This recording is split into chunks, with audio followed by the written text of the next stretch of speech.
ભારતીય જનતા પાર્ટીના ધારાસભ્ય ખેડૂતો સામે બેફામ ગાળો બોલ્યા, પણ ક્યાંક જવાબ પણ આપવામાં આવ્યો કે આ તો રૂટીન શબ્દ છે.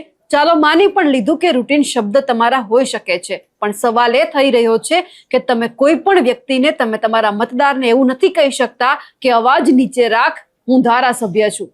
તમે ધારાસભ્ય હોઈ શકો છો, એમાં પણ ના નથી, પણ તમારે તમારા મતદારોની માન અને મર્યાદા જાળવવી પડે. હવે આ તમામ બાબતે વિપક્ષ છે કે તે ક્યાંક ભારતીય જનતા પાર્ટીના જે ભગવાનજી કરગટિયા છે તેમને ક્યાંક ઘેરવાના મૂડમાં દેખાઈ રહ્યા છે. નમસ્કાર, આપ જોઈ રહ્યા છો નિર્ભય ન્યૂઝ અને હું છું આપની સાથે રિદ્ધિ. જુનાગઢના માંગરોળની અંદર જે જામવાડી ગામ છે ત્યાં ભગવાનજી કરગટિયા ગયા હતા.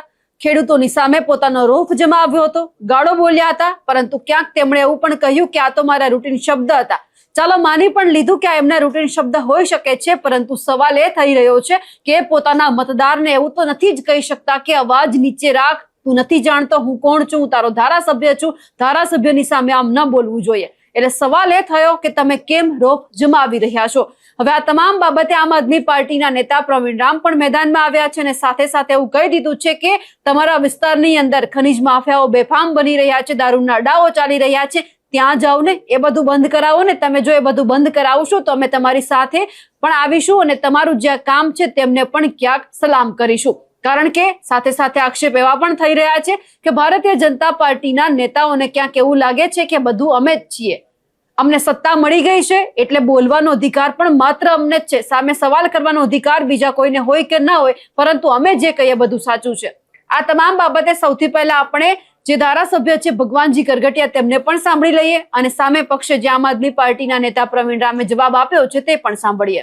મારા મત વિસ્તારના જામવાડી ગામે 2-4 ખેડૂતો દ્વારા ગેરકાયદેસર પુલિયાનું કામ ચાલુ કર્યું, એટલે ત્યાંના સરપંચીએ 3 નોટિસ આપવા છતાં બંધ ન કર્યું અને સરપંચશ્રીએ મામલતદારને રજૂઆત કરી. એટલે મામલતદારે એ પુલિયું બનાવવા માટે મનાઈ હુકમ આપવામાં આવ્યો. એટલે એ લોકો ડેપ્યુટી કલેક્ટરમાં અપીલમાં ગયા અને ડેપ્યુટી કલેક્ટરે સ્થળ નિરીક્ષણ કરી અને એવો ચુકાદો આપ્યો કે 1 મીટર સુધી આ બ્રિજ પુલ તમે બનાવી શકશો. એને બદલે 4 મીટર પુલ બનાવી નાખ્યો એને, અને એના હિસાબે ભારે વરસાદ થતાં ઝારી ઝાકરા ભરાઈ જતાં 300-400 વીઘામાં પાણી ભરાઈ જાય. અને એટલા માટે તોડવા માટેનો અમે ફરિયાદ સંકલનમાં પ્રશ્ન મૂકેલો. ત્યારે કલેક્ટરશ્રીએ આદેશ કર્યો ડેપ્યુટી કલેક્ટરને કે તમે જાતે રૂબરૂ જઈ આવજો અને ધારાસભ્યને સાથે લઈ જાજો. એટલે ધારાસભ્ય, હું અને મામલતદાર ત્રણેય ગયા હતા અને આપના કાર્યકર ત્યાં આવી અને મારી સામે દલીલ કરતા હતા. એટલે મેં એને કીધું કે ભાઈ આ ગેરકાયદેસર છે ને પુલ તોડવો જરૂરી છે. એટલે બોલાચાલી થઈ છે અને સામાન્ય જે કંઈ રૂટિનમાં અમારા શબ્દ વપરાણા હોય એ રૂટિન શબ્દો છે આ વિસ્તાર માટે. કોઈ ગાળું બોલ્યો નથી કોઈને. ગઈકાલે ભાજપના એક ધારાસભ્યએ ખેડૂતોને જાહેરમાં ગાળો દેતા હોય એવો એક વિડીયો સામે આવ્યો છે. માંગરોળની અંદર આપના નેતા પિયુષ પરમારે એના તાલુકા પંચાયતના કાર્યકાળ દરમિયાન એક ખેડૂતોના હિત માટે જે પુલ બનાવ્યો હતો એ પુલને તોડવા માટે ધારાસભ્યશ્રી આખો તંત્રનો કાફલો લઈને સ્થળ ઉપર પહોંચી ગયા અને ત્યાં હાજર ખેડૂતોને એમણે ગાળો આપી. આ ગાળો આપ્યા પછી હકીકતમાં તો ધારાસભ્યશ્રીએ પુલ બનાવવાનું કામ કરવાનું હોય, પરંતુ આ તો પુલ તોડવા પહોંચી ગયા. પુલ બનાવવાની વાત તો સાઈડમાં રહી, પણ પુલને તોડવા પહોંચી ગયા અને પુલ તોડવાની જગ્યાએ ગાળો આપ્યા પછી જ્યારે મીડિયાએ પ્રશ્ન પૂછ્યો તો ધારાસભ્યશ્રીએ બહુ સરસ મજાનો જવાબ આપ્યો કે આ તો અમારા વિસ્તારનો રૂટીન શબ્દ છે.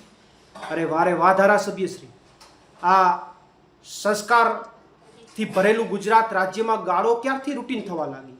એમાં પણ એક ચૂંટાયેલા જનપ્રતિનિધિઓ માટે ગાળો ક્યારથી રૂટીન થવા લાગી? પણ તમે સાચા છો, ભાજપ પક્ષની અંદર ભ્રષ્ટાચાર રૂટીન થઈ ગયો છે.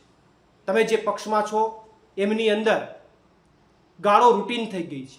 કોઈને દબાવી દેવા, કોઈની ઉપર હિટલરશાહી બતાવવી, કોઈ ઉપર રોફ જમાવવો, એ તમારા પક્ષની અંદર રૂટીન થઈ ગયો છે. એમાં તમે સાચા છો.